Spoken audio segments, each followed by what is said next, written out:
ibu semuanya di sini saya berbagi pemahaman dan penerapan tentang budaya positif yang dipelajari di CGP Angkatan 7.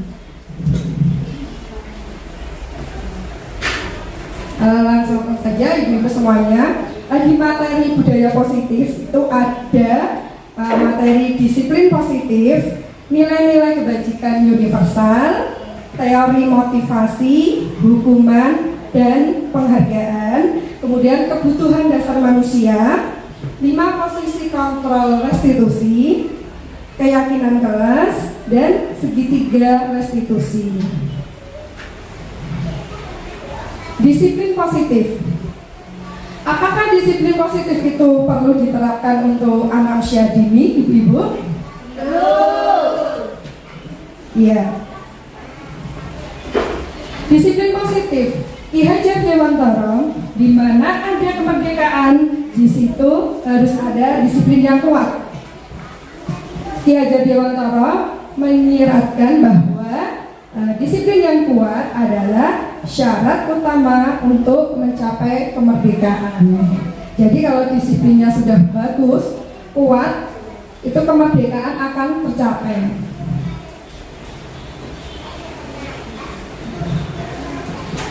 Apa arti merdeka itu, ibu-ibu? Bebas. Bebas, ya. Selain bebas, apa ibu? Merdeka itu? Suka-suka. Ya, sesuka, bebas, sesuka-sukanya. Oke. Tidak terikat, ya betul. Ada lagi?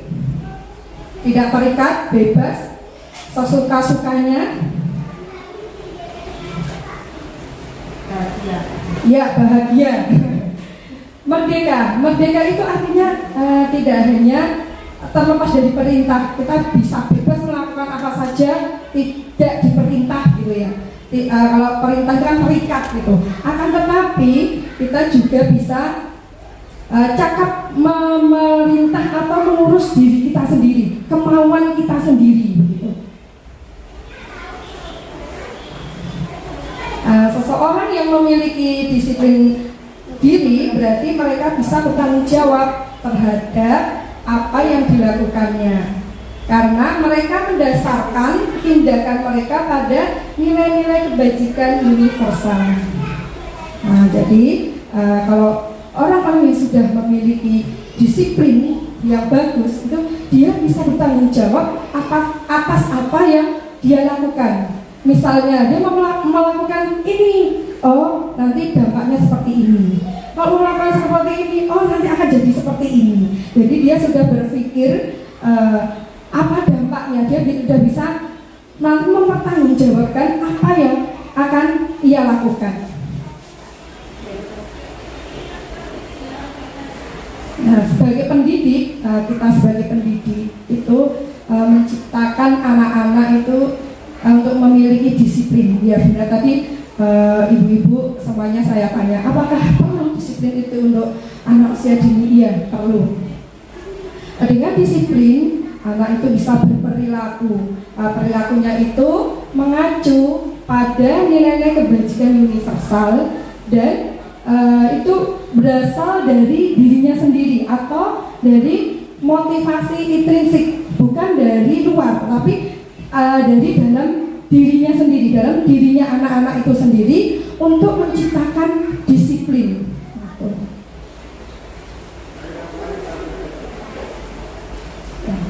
Dengan lingkungan yang aman, menyenangkan, bu guru menyediakan lingkungan kelas, lingkungan sekolahan yang aman, menyenangkan, itu nanti akan menimbulkan atau memunculkan kebiasaan-kebiasaan baik seperti kita memberi contoh, keteladanan, adab-adab makan, adab minum, adab ke kamar mandi, itu nanti akan menjadi kebiasaan-kebiasaan yang baik. Kemudian kebiasaan-kebiasaan yang baik itu akan tertanam menjadi sebuah karakter. Jadi tanpa dipaksa, anak-anak itu sudah termoto, saya sudah bisa berjalan. Oh, kalau makan itu adabnya seperti ini, kalau minum adabnya seperti ini. Nah, kemudian dengan karakter baik itu nanti akan menjadi disiplin positif. Dengan disiplin positif akan menjadi budaya positif.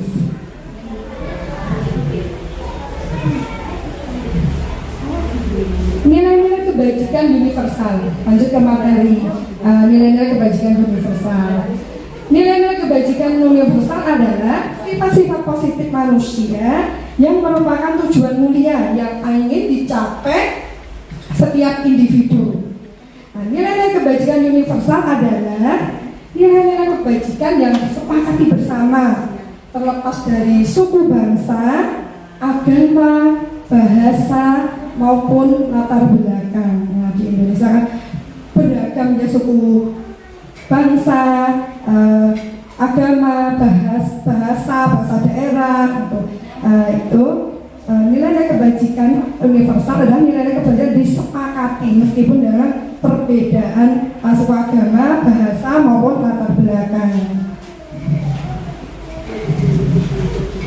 Nilai-nilai, apa itu nilai-nilai? Nilai-nilai adalah payung besar dari sikap dan perilaku manusia, atau pondasi manusia berperilaku.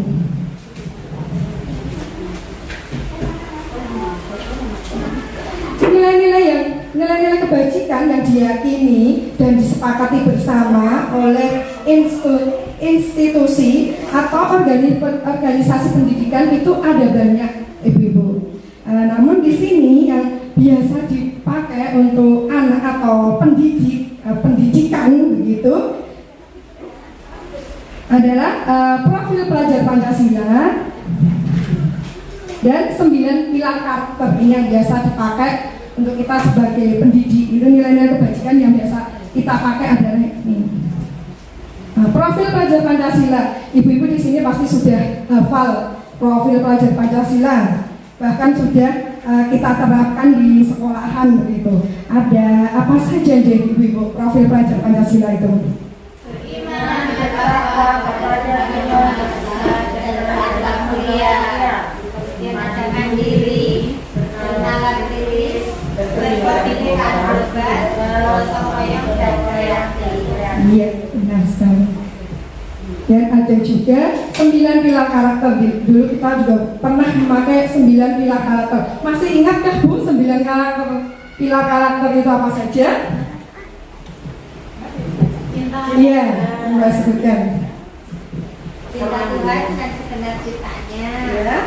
kemandirian dan tanggung jawab, kejujuran, diplomatis, hormat dan santun, kemudian ada dermawan, suka menolong dan gotong royong, percaya diri, kreatif dan bekerja keras, kepemimpinan dan keadilan, baik dan rendah hati, terakhir toleransi, kedamaian dan kesatuan. Ya, benar sekali Ibu. Nah, lanjut ke materi selanjutnya yaitu teori motivasi. Menurut Diana Gosling dalam bukunya yang berjudul Restructuring School Discipline menyatakan ada 3 motivasi perilaku manusia. Yang pertama yaitu untuk menghindari ketidaknyamanan atau hukuman. Yang kedua, untuk mendapatkan imbalan atau penghargaan dari orang lain. Yang ketiga, untuk menjadi orang mereka inginkan dan menghargai diri sendiri dengan nilai-nilai yang mereka percaya. Ini ada 3 teori motivasi menurut Diana Gosling. Nah, ibu-ibu ada pertanyaan, coba ibu-ibu jawab. Ada seorang guru yang mengerjakan administrasi kelas dengan rajin dan tepat waktu. Langsung dikerjakan begitu ya, tidak ditunda-tunda. Motivasi apa yang menjadi dasar atas tindakan Anda? Apa motivasinya Anda mengerjakan administrasi kelasnya rajin dan tepat waktu. Monggo. Ya, sudah selesai Bu kerjaannya. Tanggung jawab. Tanggung jawab, iya. Bukan untuk mendapat penghargaan dari kepala sekolah ya? Soalnya itu kan sudah bagian dari tugas. Iya, benar. Bukan untuk dipuji juga oleh kepala sekolah ya?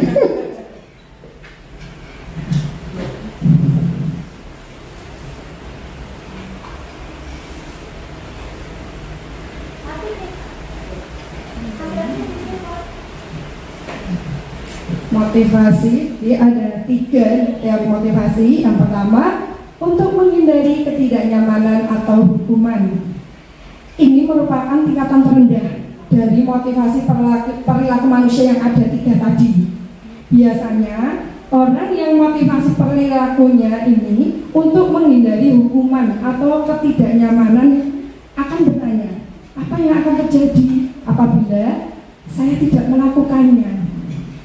Jadi kalau saya tidak mengerjakan alat administrasi kelas, apa yang terjadi ya?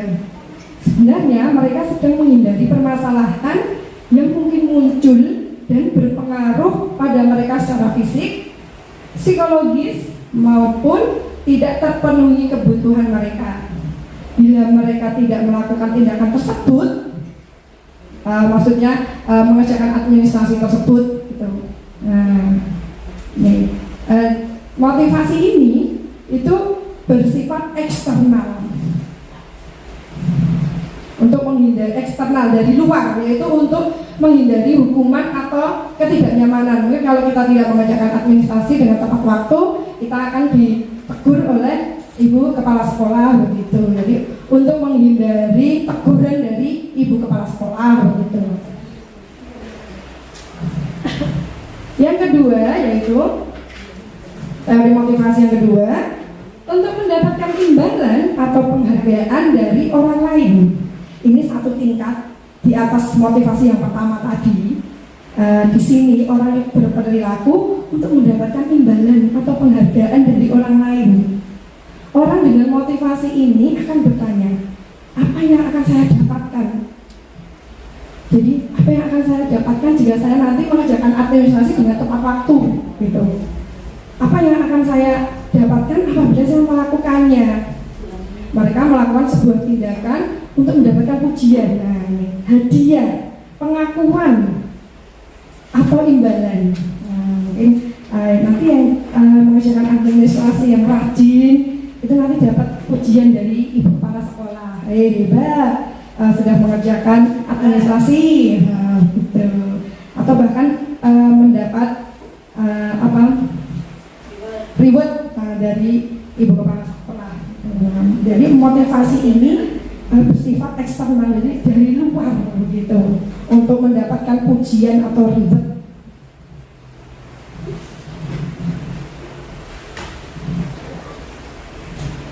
Yang ketiga, teori motivasi yang ketiga yaitu untuk menjadi orang yang mereka inginkan dan menghargai diri sendiri dengan nilai-nilai yang mereka percaya. Nah, ini orang dengan motivasi ini akan bertanya, akan menjadi orang yang seperti apa apabila saya melakukannya? Mereka melakukan sesuatu karena nilai-nilai yang mereka yakini. Ini adalah motivasi yang akan membuat seseorang memiliki disiplin positif, karena motivasi berperilakunya bersifat internal dari dalam dirinya sendiri. Dari dalam dirinya sendiri. Jadi bu guru tadi jawabannya bagus, karena merupakan tanggung jawab, ya, tanggung jawab dari diri kita sebagai pendidik. Kita memang berkewajiban menyelesaikan administrasi kelas kita, gitu, tanpa mengharapkan ujian, imbalan, reward baik dari teman ataupun dari ibu kepala sekolah. Hukuman dan penghargaan dalam menjalankan peraturan di dalam kelas atau di sekolah. Bila ada suatu pelanggaran, tentunya sesuatu akan terjadi. Untuk itu kita perlu meninjau ulang tindakan penegakan peraturan yang berlaku di kelas atau di sekolah kita, kita meninjau tindakan tersebut, tindakan terhadap suatu pelanggaran tersebut pada umumnya berbentuk hukuman atau konsekuensi begitu. Nah, ini perbedaan hukuman dan konsekuensi. Hukuman itu bersifat tidak terencana atau tiba-tiba, bersifat satu arah dan hanya dari pihak guru yang memberikan. Siswa hanya menerima hukuman atau belum melalui kesepakatan antara murid dengan guru. Guru bertindak sendiri dari pihak guru begitu. Bisa berupa fisik atau psikis. Siswa merasa tersakiti dari perbuatan atau kata-kata yang guru tersebut lakukan. Dari penjelasan saya tentang hukuman ini, coba Ibu, contoh guru memberikan hukuman itu contohnya apa gitu? Yang dilakukan guru dalam memberikan hukuman ke siswa itu contohnya apa Bu? Yang tidak ikut aturan makannya terakhir Bu. Oh ya, yang tidak mengikuti aturan makannya terakhir. Itu termasuk hukuman ya Bu? Hukumannya gimana? Berarti yang tidak mengikuti aturan makannya terakhir sendiri, akhir sendiri begitu ya Bu ya. Coba bedakan dengan konsekuensi Bu. Kalau konsekuensi itu sudah terencana atau sudah disepakati. Jadi guru dan siswa itu sudah saling dua-duanya menyepakati. Kalau hukuman tadi kan belum ada kesepakatan, tapi kalau konsekuensi itu sudah ada kesepakatan antara guru dan murid. Bersifat membuat tidak nyaman, tapi hanya untuk jangka pendek. Diberi berdasarkan suatu data yang umumnya bisa diukur. Nah, kalau dari contohnya Bu Seti tadi, itu termasuk hukuman atau konsekuensi? Bisa hukuman, bisa konsekuensi. Iya, bisa hukuman, bisa konsekuensi.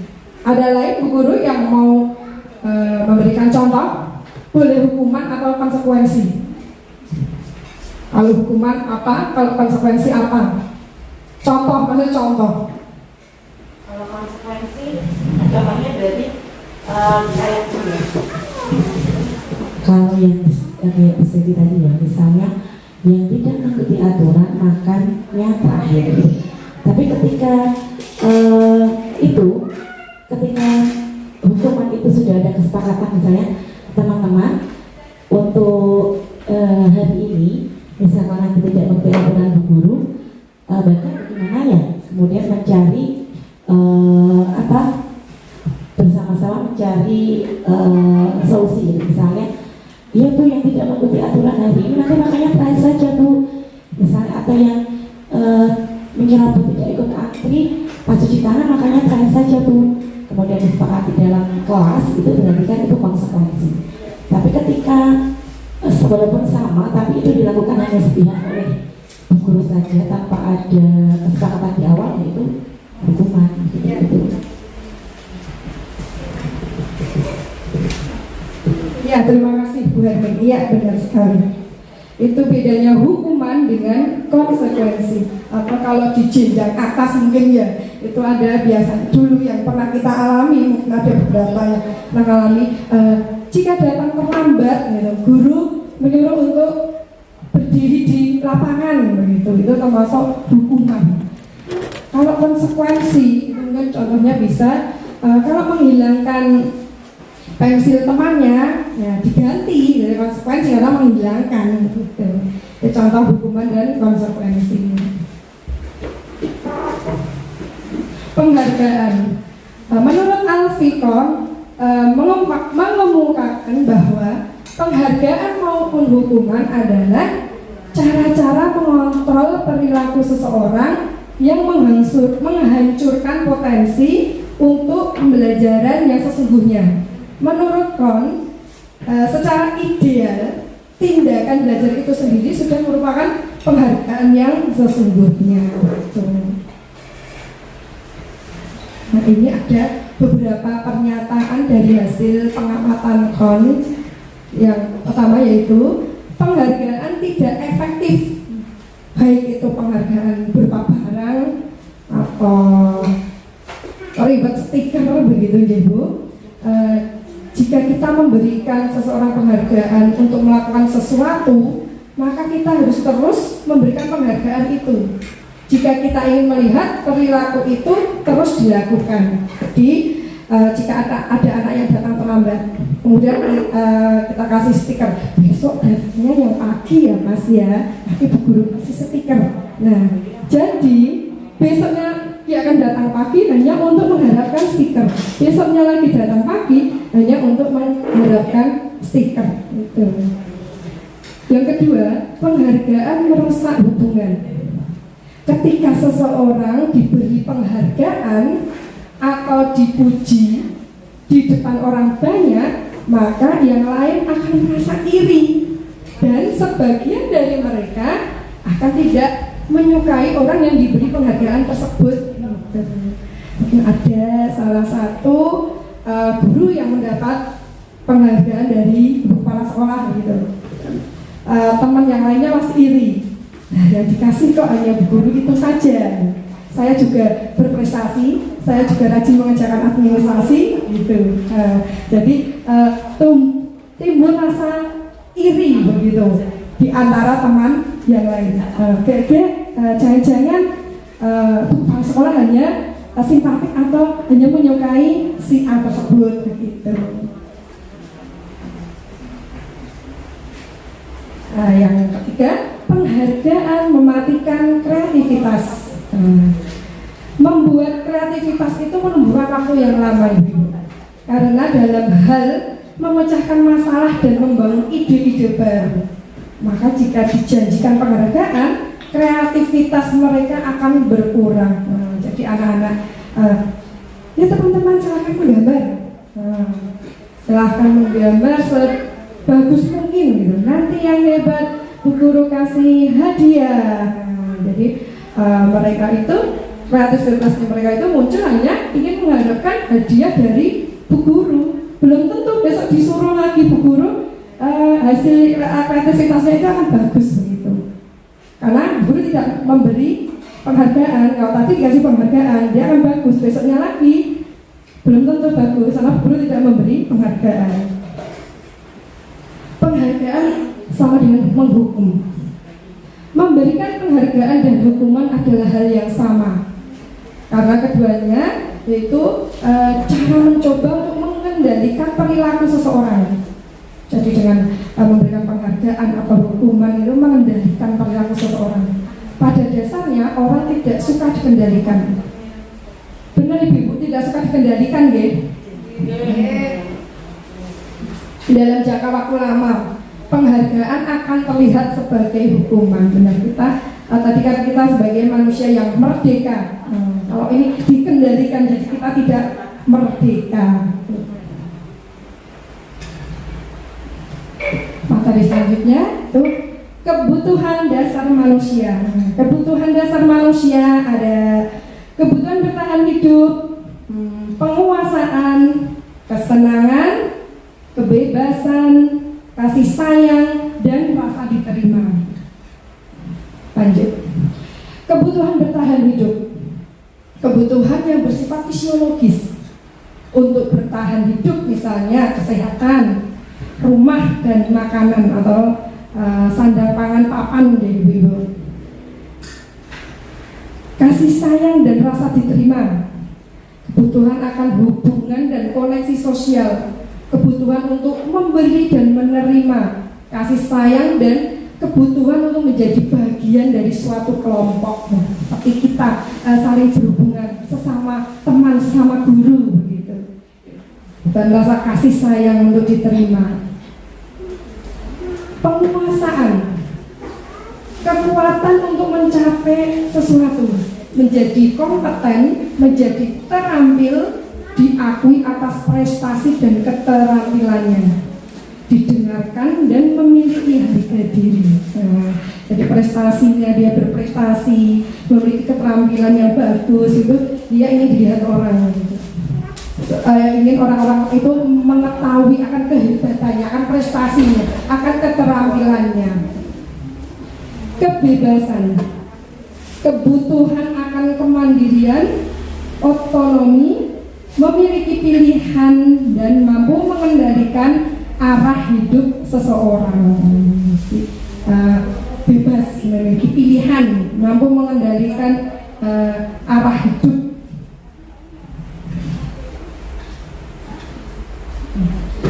Dan dasar manusia yang kelima atau yang terakhir itu kesenangan, kebutuhan untuk mencari kesenangan dengan bermain, tertawa, gitu kan, itu merupakan kesenangan gitu. Dari depan, coba ibu ini ada kasus. Ada anak bernama Rino. Di kelas, Rino senang membuat temannya menangis. Hampir setiap hari pasti ada temannya yang mengadu pada guru tentang keusilan yang dilakukan Rino. Menurut Anda, Rino itu belum terpenuhi dalam kebutuhan apa, Ibu? Monggo yang bisa jawab. Jadi dia setiap hari selalu usir, ada temannya yang lapor pada bu guru. Nah, dia mungkin kebutuhan apa?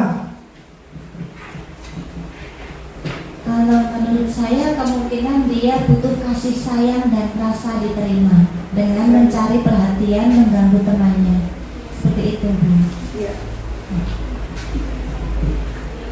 Iya, terima kasih. Iya. Nah, dia jadi merasa kurang kasih sayang mungkin dari keluarganya, kurang disayang sama orang tuanya, perhatian ibunya mungkin berkurang karena dia punya adik kecil. Jadi dilampiaskan oleh Rino ini di sekolahan dengan mengusili teman-temannya. Ya, benar.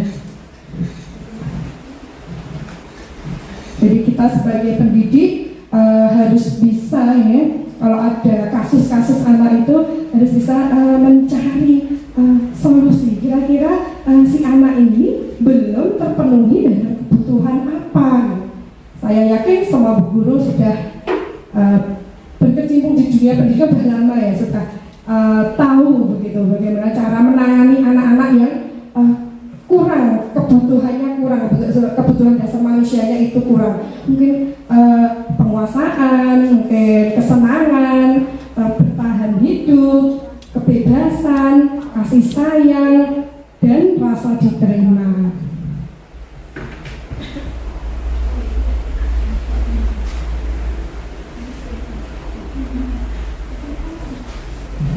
Materi selanjutnya itu 5 posisi kontrol restitusi. 5 posisi kontrol restitusi ada 1. Menghukum. 2. Pembuat merasa bersalah. 3. Teman.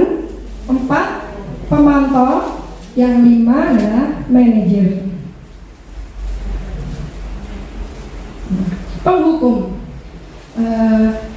biasanya ini berupa hukuman fisik atau verbal melalui kata-kata begitu. Nada suaranya tinggi, melotot, dan jari menunjuk-nunjuk. Kata-kata yang sering digunakan, patuhi aturan saya atau awas. Kamu selalu saja salah.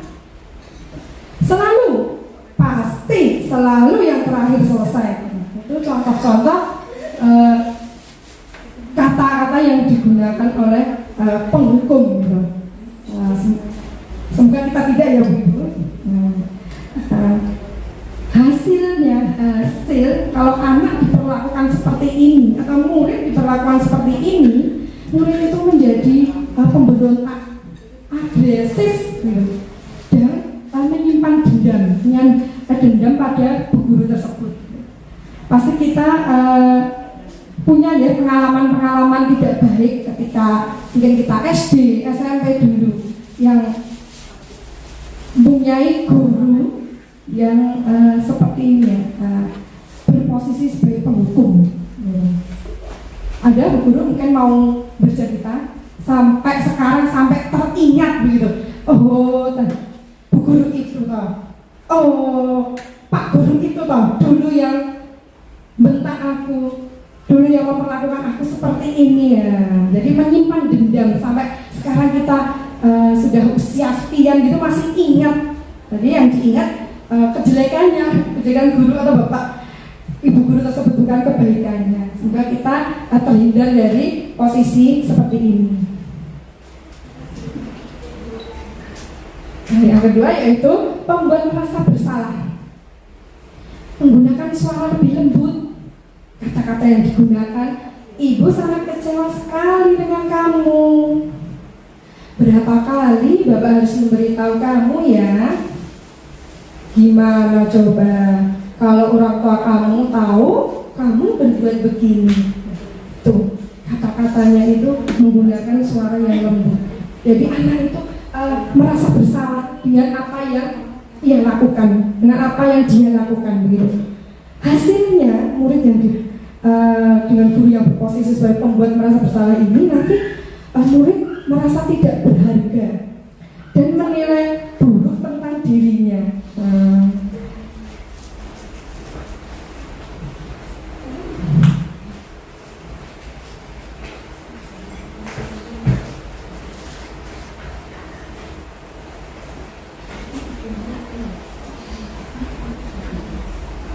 Yang ketiga yaitu sebagai posisi sebagai teman.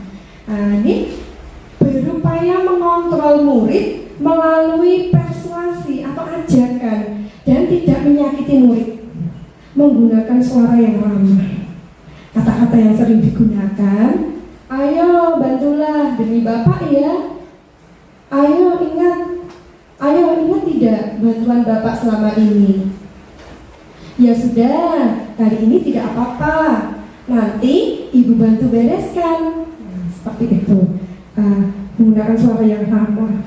Hasilnya murid dengan posisi guru sebagai teman ini nanti murid akan kecewa dan tidak mau lagi berusaha jika suatu saat tidak dibantu oleh guru yang memposisikan diri sebagai teman ini, dia tidak mau berusaha. Jadi ketika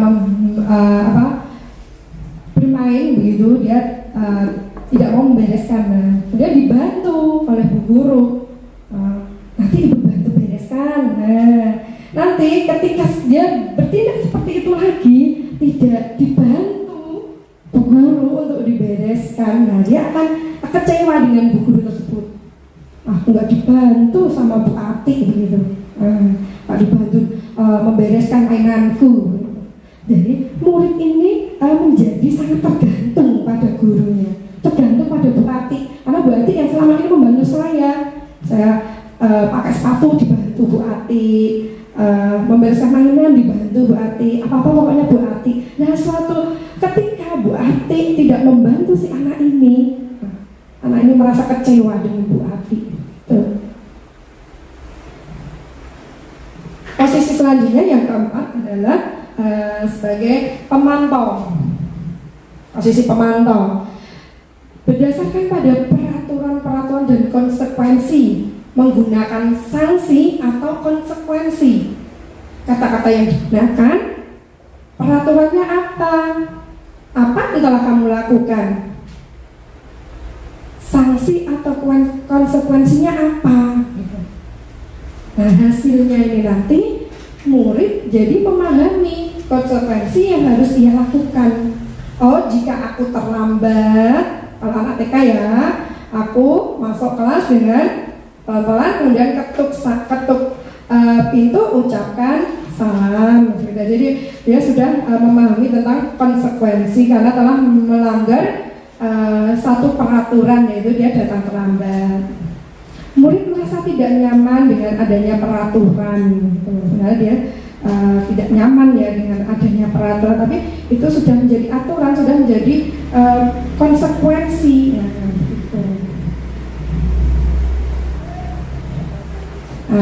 Yang kelima yaitu posisi sebagai manajer.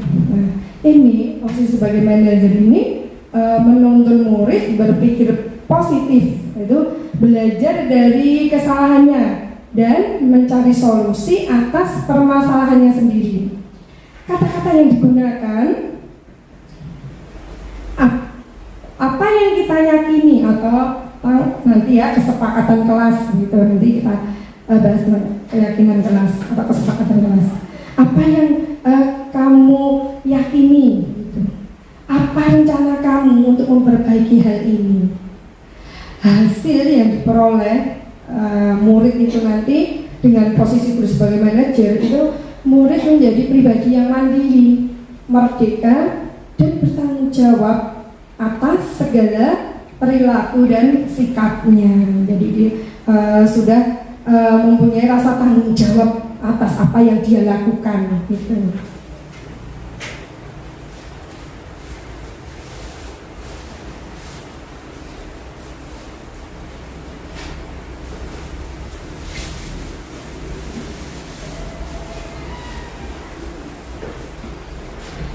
Lanjut ibu-ibu.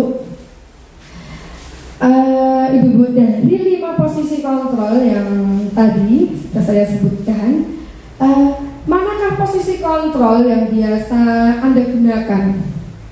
Ceritakan coba. Bu Atik mungkin di posisi kontrol apa yang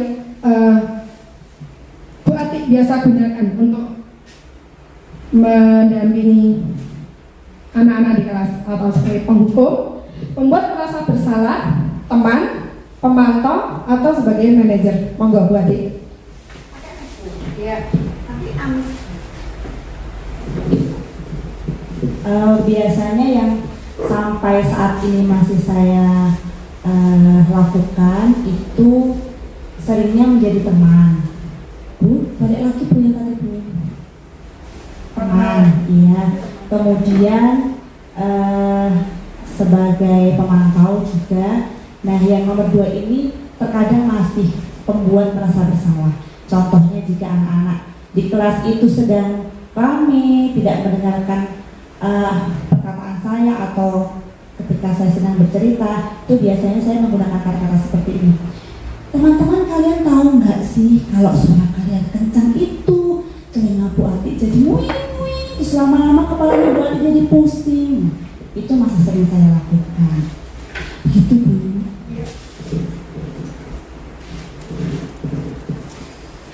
Terima kasih Bu Atik ya. Ternyata Bu Atik menggunakan posisi kontrol di kelas untuk menangani anak itu dengan posisi kedua sebagai pembuat merasa bersalah dan sebagai teman lah. Tapi lebih seringnya pembuat merasa bersalah. Kalau sebagai teman ya. Dari kelima posisi kontrol ini, baiknya kita sebagai guru itu sebagai manajer. Karena sebagai manajer ini menjadikan murid kita mandiri, merdeka, dan bertanggung jawab atas segala perilaku dan sikap yang ia lakukan. Nah, materi selanjutnya, keyakinan kelas. Keyakinan adalah nilai-nilai kebajikan. Nilai-nilai kebajikan universal yang disepakati secara tersirat dan tersurat lepas dari latar belakang suku, negara, maupun agama, bahasa juga.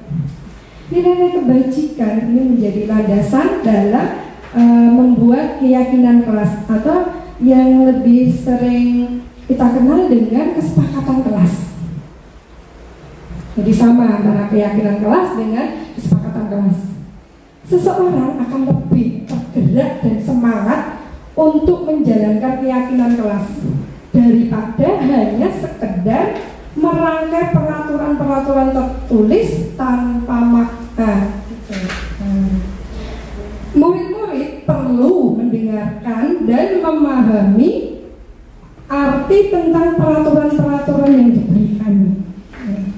Apa nilai-nilai kebajikan di balik peraturan tersebut? Apa tujuan utamanya? Itu nanti kita akan membuat keyakinan kelas atau kesepakatan kelas.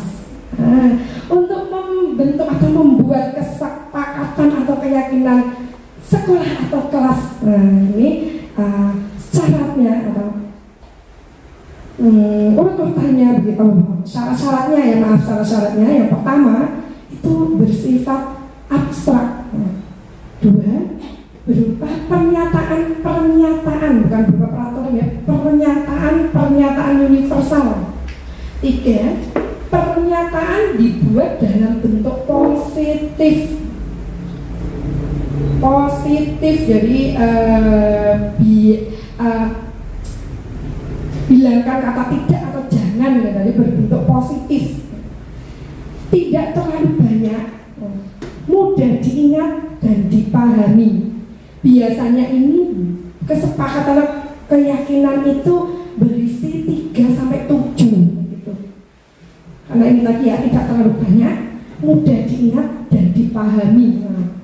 Sebaiknya sesuatu yang dapat diterapkan di lingkungan, baik lingkungan sekolah maupun lingkungan kelas.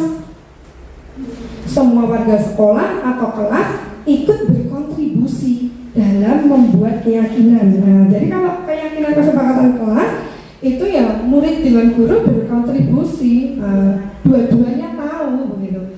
Tapi kalau keyakinan sekolah ya kepala sekolah tahu, guru tahu, pegawai admin mungkin ya tahu, ada yang sekolah ada adminnya, kemudian penjaga juga tahu, tukang kebun juga tahu, catering juga tahu. Jadi ini semua warga sekolah itu tahu gitu. 7. Meninjau kembali keyakinan sekolah atau kelas dari waktu ke waktu. Jadi ditinjau masih layak atau tidak gitu, atau ada yang perlu ditambahi atau perlu dikurangi begitu. Jadi ditinjau dari waktu ke waktu, tidak hanya dibiarkan ya seperti itu terus begitu, tidak, tapi kita tinjau kembali keyakinan atau kesepakatan sekolah atau kelas yang telah dibuat tadi. Ibu ada pertanyaan lagi Bu. Apakah keyakinan bisa digunakan atau dibuat untuk warga sekolah, Bu Dia? Apakah bisa, Bu Dia? Bisa atau tidak?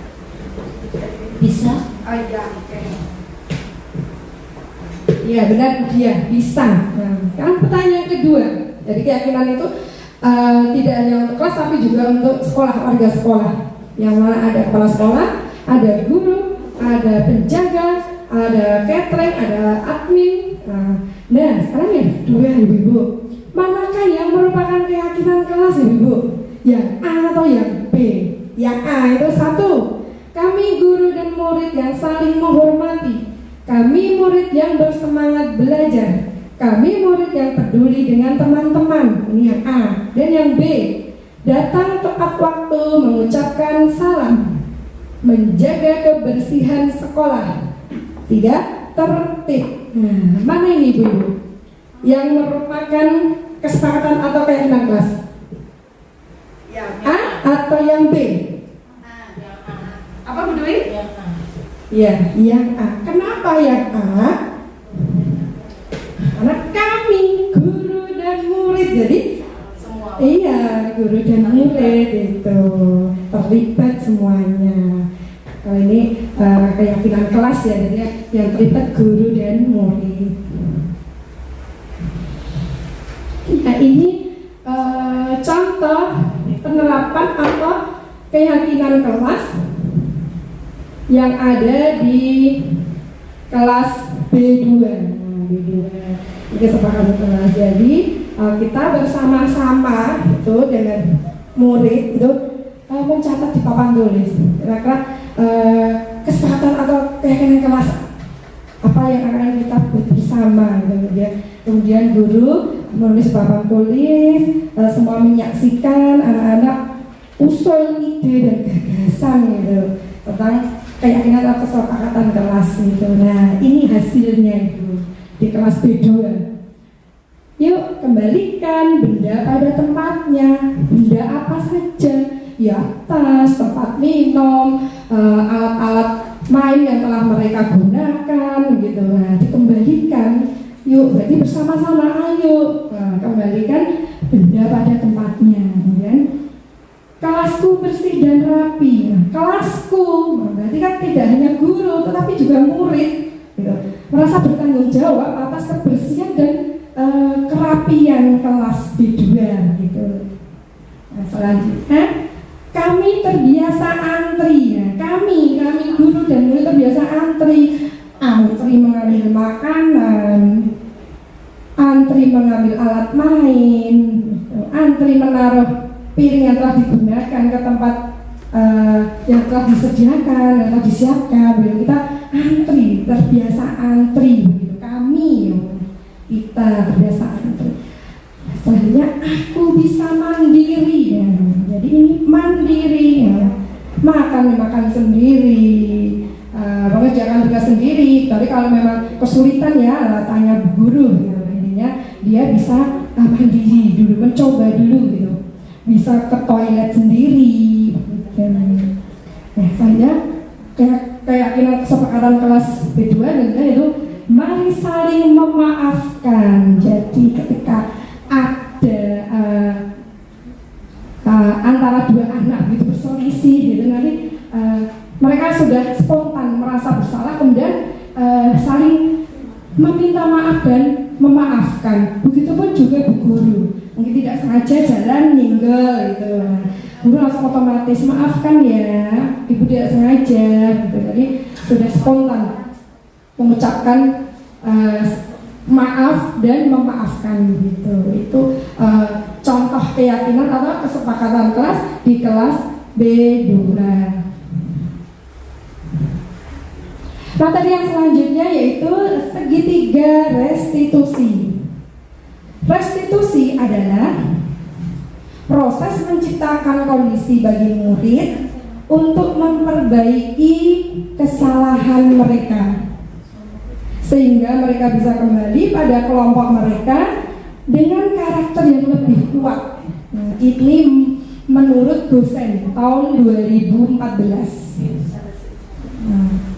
Restitusi juga merupakan proses kolaboratif yang mengajarkan murid untuk mencari solusi masalah mereka dan membantu murid berpikir tentang orang seperti apa yang mereka inginkan dan bagaimana mereka harus memperlakukan orang lain. Ini menurut Charles Dawson tahun 1996.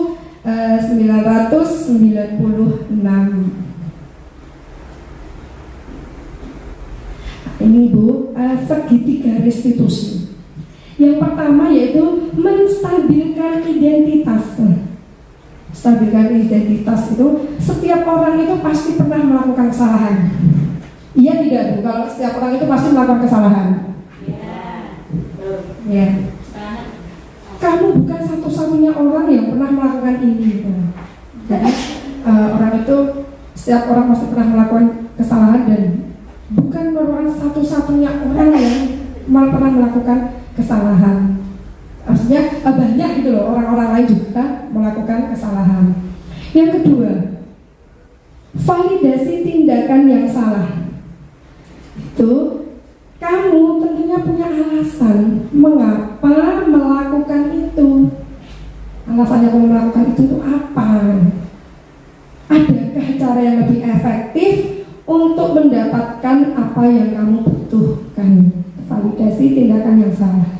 Kemudian yang ketiga yaitu menanyakan keyakinan. Menanyakan keyakinan. Setelah tadi kita membuat keyakinan kelas atau kesepakatan kelas, nah kita menanyakan keyakinan. Keyakinan kelas apa yang pernah atau yang telah kita sepakati? Nah, kamu ingin menjadi orang yang seperti apa? Gitu. Nah, segitiga restitusi ini pengertiannya dulu. Menstabilkan identitas. Kesalahan adalah bagian dari proses pembelajaran. Jadi kita apalagi murid ya, kita aja pernah melakukan kesalahan, apalagi murid itu merupakan proses mereka belajar gitu, dari kesalahan tersebut. Tidak ada yang mulus gitu ya, tanpa kesalahan. Semua orang pasti pernah melakukan kesalahan. Dan justru dengan kesalahan tersebut itu kita belajar, itu adalah proses pembelajaran gitu. Mengubah identitas gagal ke identitas sukses. Dari kesalahan kita itu kita melakukan kegagalan untuk kesuksesan. Jadi kita jadi tahu, oh kesalahanku seperti ini, oh aku harus seperti ini, begitu. Contoh kalimat untuk menstabilkan identitas gitu. Ketika kita ada kasus di kelas, itu contohnya seperti ini. Berbuat salah itu tidak apa-apa. Saya juga pernah melakukan kesalahan seperti itu, atau kalau itu kita ganti, berbuat salah itu tidak apa-apa mas. Bu guru juga pernah melakukan kesalahan seperti itu. Kita ganti dengan kata-kata seperti itu. Selanjutnya, validasi tindakan yang salah. Setiap perilaku berupaya untuk memenuhi suatu kebutuhan tertentu. Nah ini tadi 5 kebutuhan dasar manusia itu tadi. Nah, jadi kalau ada anak yang bermasalah, berarti kan dia ada 1, 2, atau 3 kebutuhan 5 dasar sebagai manusia tadi itu belum terpenuhi gitu. Nah, jadi validasi tindakan yang salah. Setiap perilaku berupaya untuk memenuhi suatu kebutuhan tertentu, mengenali dan mengakui kebutuhan. Contoh kalimatnya yaitu, kamu pasti punya alasan mengapa melakukan hal itu. Jadi bisa kita ke murid kita, kamu pasti punya alasan mas mengapa melakukan hal itu atau melakukan kesalahan itu. Padahal kamu bisa melakukan yang lebih buruk seperti itu. Nah, contohnya mungkin jiwit temennya gitu. Padahal kamu bisa melakukan yang lebih buruk dari itu, jotos ya bisa gitu. Tapi kamu pasti punya alasan kenapa kamu kok jiwit temenmu. Yang selanjutnya, menanyakan keyakinan. Nah, murid diberi pertanyaan bermakna untuk memunculkan motivasi intrinsik, motivasi dalam dirinya gitu. Murid mampu mengkaitkan keyakinannya dengan tindakan yang salah dan mengakui kebutuhannya. Nah, itu contoh pertanyaannya itu, apa nilai-nilai umum yang telah kita sepakati? Ini makanya seperti bisa kita ganti dengan apa keyakinan atau kesepakatan kelas yang telah kita sepakati. Kamu mau jadi orang yang seperti apa? Apa yang kamu mau? Nanti bisa diingatkan kembali itu dengan keyakinan atau kesepakatan kelas yang telah kita buat begitu.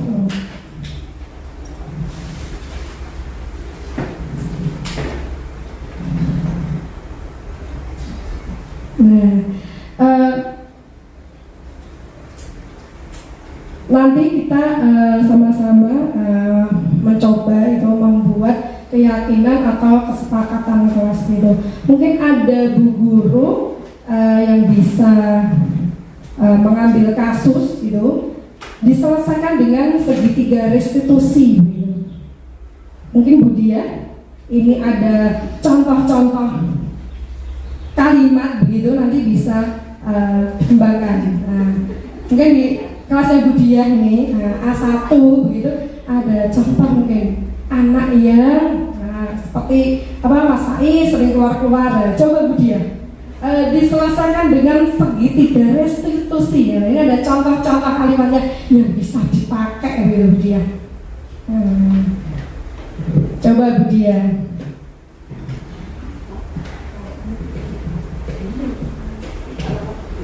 Ya, untuk kelas A1 permasalahannya misalnya berkata atau berbicara dengan keras, seperti itu. Anak suka berteriak-teriak. Terus stabilkan identitas dengan iya. Dia suka berteriak-teriak, mohon maaf, teriaknya nggak jelas, gitu, gitu untuk mencari perhatian. Kemudian setelah itu dia diem.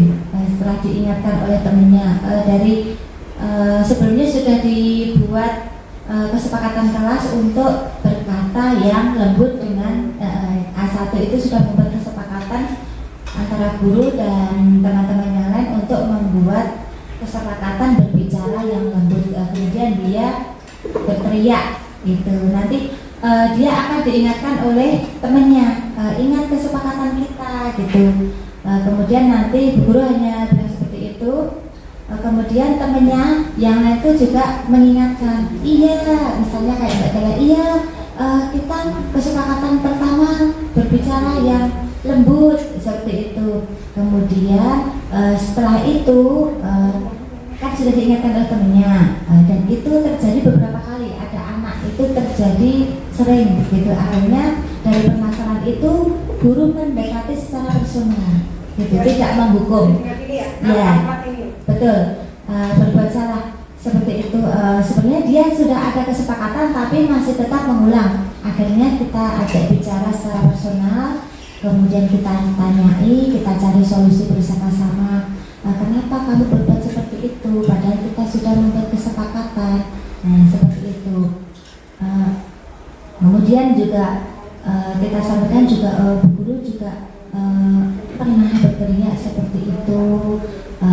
Tapi kemudian kita sampaikan aja itu bisa menyebabkan apa seperti itu. Kemudian misalnya kamu melakukan seperti itu setiap hari gitu, apakah itu baik itu? Jadi kita tanyain dulu dianya seperti itu. Kemudian misalnya tidak hanya untuk berteriak saja, termasuk berbuat salah yang lain. Seperti itu kita sampaikan bahwa dulu bu guru juga pernah berbuat salah, seperti itu. Dan dari situ bu guru jadi tahu, oh ternyata dengan seperti itu aku dijauhi temanku, seperti itu. Jadi diajak berpikir untuk mencari solusi. Jadi kita tidak menghukum, seperti itu bu, kalau di kelas A1. Terima kasih. Baik, terima kasih Bu Diah ya. Sebelum kita mengenal segitiga restitusi, saya yakin Bu Guru itu sudah menerapkan segitiga restitusi, meskipun tidak urut begitu. Kalau ini kan segitiga restitusi ada urut-urutannya gitu. Kita sudah pernah melakukan meskipun tidak urut. Dan mungkin ada yang belum tahu segitiga restitusi itu. Sebelum saya ikut CGB itu saya juga belum tahu apa itu segitiga restitusi. Tapi sudah pernah itu menangani anak-anak dengan menggunakan ini, tapi tidak urut begitu. Nah, kalau segitiga restitusi ini urut ya Bu ya. Jadi ada tahap pertama itu menstabilkan identitas, tahap kedua itu validasi tindakan yang salah, kemudian tahap ketiga menanyakan keyakinan gitu. Nah, ini ciri-ciri restitusi. Jadi restitusi bukan untuk menebus kesalahan, namun untuk belajar dari kesalahan. Nah, ini ciri restitusi yang pertama. Yang kedua, restitusi itu memperbaiki hubungan antara murid dengan guru, hubungan antara murid dengan murid begitu. Jadi masalah terselesaikan dengan bertanya lagi tentang kesepakatan atau keyakinan kelas begitu. Jadi masalah langsung selesai, tidak dibawa pulang. Besok anaknya jadi nggak mau sekolah, gitu karena mungkin takut dengan gurunya, takut diajak teman-teman, bukan. Tapi restitusi itu memperbaiki hubungan. Restitusi adalah tawaran, bukan paksaan. Jadi tawaran, menawarkan. Kalau kamu sebaiknya seperti ini, bagaimana Mas? Bagaimana Mbak? Sebaiknya seperti ini. Mengingat kembali restitusi, mengingat kembali kesepakatan atau keyakinan kelas yang telah kita buat bersama. Restitusi menuntun untuk melihat ke dalam diri. Restitusi mencari kebutuhan dasar yang mendasari tindakan. Tadi 5 kebutuhan dasar manusia itu tadi. Kebutuhan dasar apa yang belum terpenuhi dari si anak tersebut melakukan tindakan seperti itu. Restitusi diri adalah cara yang paling baik. Restitusi fokus pada karakter, bukan tindakan. Restitusi itu menguatkan, restitusi fokus pada solusi atau pemecahan masalah. Nah, guru fokus memecahkan masalah atau solusi, langsung tertangani. Jika ada masalah, langsung tertangani. Nah, kalau di kelas B2 itu sebelum pulang itu guru bertanya, apakah tadi ada masalah gitu? Ada masalah dengan temanmu? Mereka satu-satu itu kalau ada masalah itu mengangkat tangan. Tadi si ini begini bu, si ini begini. Ya, kita selesaikan. Kita selesaikan satu-satu. Nah, biasanya lagi seperti itu. Jadi sebelum pulang itu kalau di kelas B2 itu menanyakan pada anak-anak, tadi siapa yang diganggu temannya, atau ada masalah apa dengan temannya. Dan sudah menjadi kebiasaan di kelas B2 kalau mau pulang seperti itu. Restitusi mengembalikan murid yang berbuat salah pada kelompoknya. Ya, tadi karena si A melakukan kesalahan, jadi nanti teman-temannya tidak mau bergaul atau berteman gitu dengan si A tadi. Nah, tapi tidak, dengan restitusi itu mengembalikan murid yang berbuat salah tadi pada kelompoknya. Nah, jadi masalah tertangani, anak-anak tersebut bisa enjoy karena sudah menemukan jawaban atau solusi dari permasalahannya. Jadi anak-anak bisa bermain lagi. Tidak ada anak yang mogok sekolah. Jadi anak-anak tetap semangat sekolah begitu. Karena setiap ada masalah langsung tertangani, setiap ada masalah langsung tertangani. Ini contoh penerapan segitiga restitusi di kelas B2. Ini kira-kira sedang apa bu anak tersebut? Iya, mencoret-coret tembok, melukis tembok. Iya. Kalau menurut dari foto tersebut, bagaimana langkah pertama yang dilakukan gitu dengan segitiga restitusi ini? Yaitu dengan menstabilkan identitas anak. Kita panggil atau kita ajak berdua begitu, biar teman-teman yang lain tidak mengetahui begitu. Kita dekati anak tersebut, kita tanya, tadi Mbak Huma, Bu Guru tadi dapat laporan gitu, mendapat laporan dari temanmu gitu, Mbak Huma menggambar atau melukis di tembok, apakah itu benar? Iya Bu Guru. Kenapa? Aku hanya ingin menggambar. Nah, kita tanya dulu. Berbuat salah itu tidak apa-apa Mbak Huma. Bu Guru juga pernah melakukan kesalahan. Validasi tindakan yang salah. Pasti Mbak Huma punya alasan mengapa melakukan hal itu. Iya Bu Guru, aku cuma senang-senang aja, aku mau gambar. Tapi tadi Bu Guru nggak ada, aku mau minta kertas. Kemudian kita ingatkan lagi. Apakah Mbak Huma masih ingat dengan keyakinan atau kesepakatan yang kelas yang telah kita buat? Iya Bu Guru, kita harus menjaga kerapian dan kebersihan kelas. Iya, hebat. Jadi lain kali Mbak Huma bisa mencari guru, kemudian minta Bu Guru kertas HVS. Minta Bu Guru kertas HVS, kemudian atau buku gambar ya, nanti bisa menggambar di kertas HVS atau di buku gambar tersebut begitu. Itu adalah segitiga restitusi, urut-urutannya. Jadi ketika ada masalah, itu ketiga urutan tersebut yang kita gunakan untuk menyelesaikan masalah. Terima kasih ibu-ibu semuanya yang sudah bersedia berbagi pemahaman dengan saya. dan berbagi tentang penerapan budaya positif di kelas B2 gitu. Harapannya nanti dengan memperoleh ilmu kita sama-sama belajar ya Bu. Di sini tidak ada yang lebih pandai gitu, tapi kita sama-sama belajar. Saya juga belajar. Nanti harapannya ibu-ibu semua bisa menerapkan budaya positif di kelas masing-masing. Mungkin itu saja Bu Guru dari saya.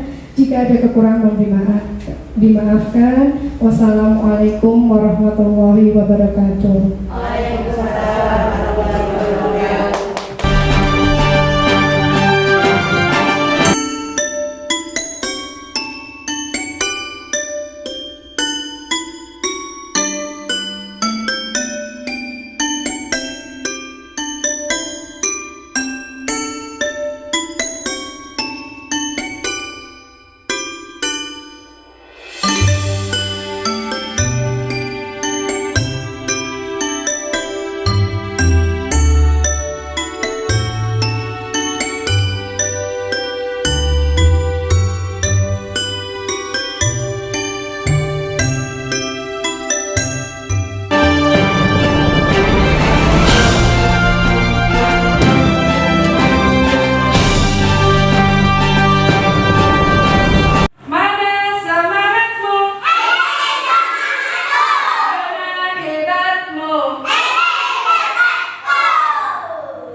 Aturan yang kita buat bersama. Bersama itu untuk siapa?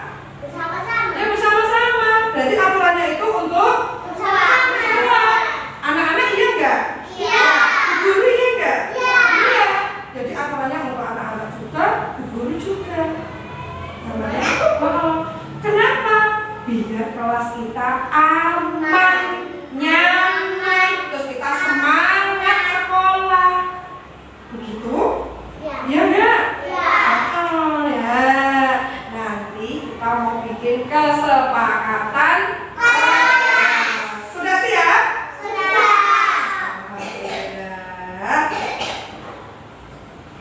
Nah, mulai ya. Kesepakatan kelas. Silakan. Usul silakan. Kesepakatan kelas yang pertama. Satu. Usul apa teman-teman? Kalau teman-teman begitu datang, sepatunya ditaruh di tempatnya. Di mana tempatnya? Satu. Kemudian tasnya ditaruh di mana? Tas. Tempat minumnya ditaruh di mana? Tempat minum. Berarti? Iya, berarti? Yuk. Ayo.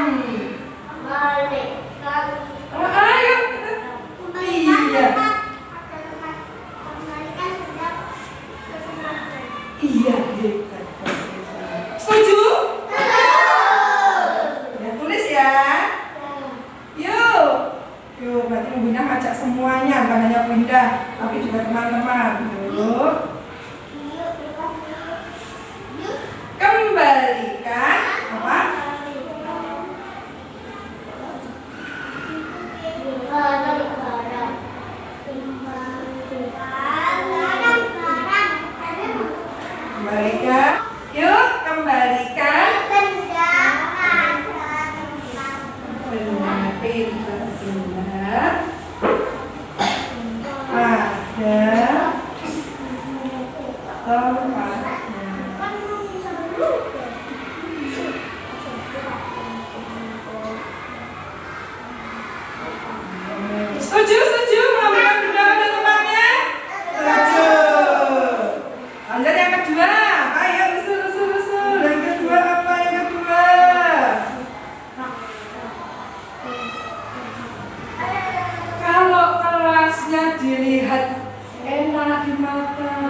Biar kelasnya enak dilihat, bersih dan rapi, mainannya dikembalikan.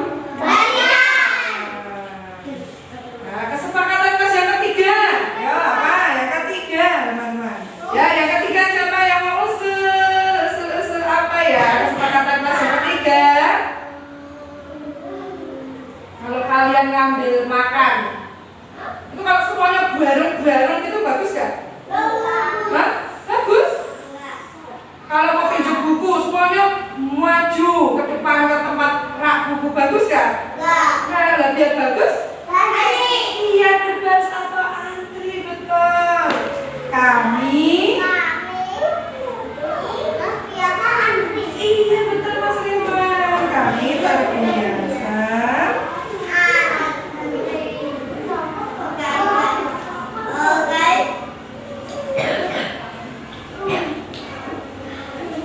yang keempat, kalian menghabiskan makannya tanpa disuapi sendiri, ambil makannya sendiri.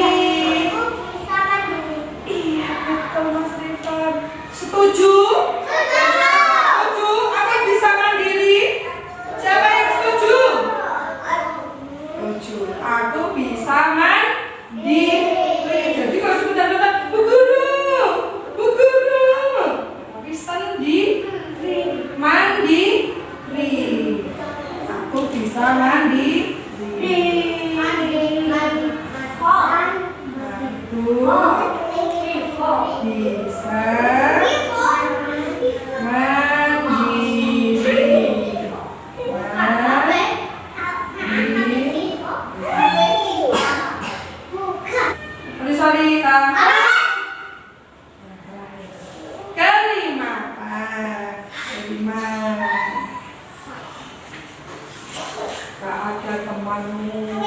yang bersalah atau tidak sengaja lewat nyenggol kamu.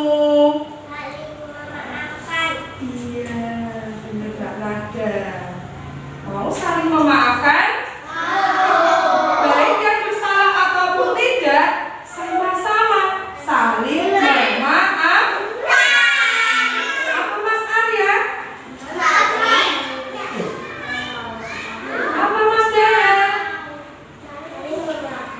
Apa Mas Khalif?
yang dari